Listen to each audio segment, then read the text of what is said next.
'cause every conscientious memory of her is sacred, beautifully. From the baking moments when she held me close without ambiguity, to the sensual fighting and screaming, then peppery congruity.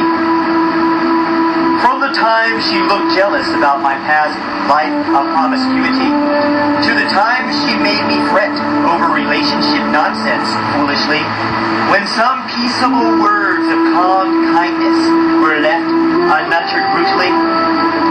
Afterwards, basking in the afterglow of the serene fire smoothly.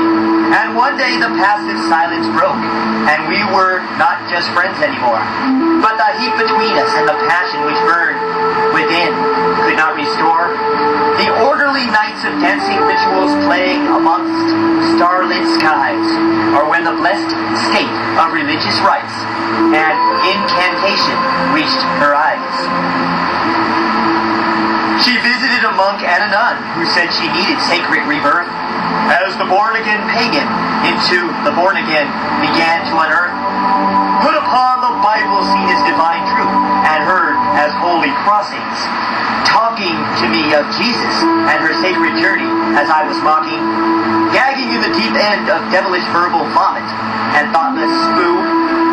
But she was starving for meaning quite earnestly, and anything would do, as she gave me the unmarred version of her relationship with credits, while I retorted mockery with raw, unabridged thoughts, free of edits, when I should have been granted from Jesus Christ and God's solitude and space.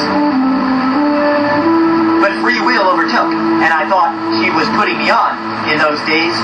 And so she was not playing a Christian version of a dough-molded fake, which numbed out my senses, unenlightened, and laid our once great love to waste.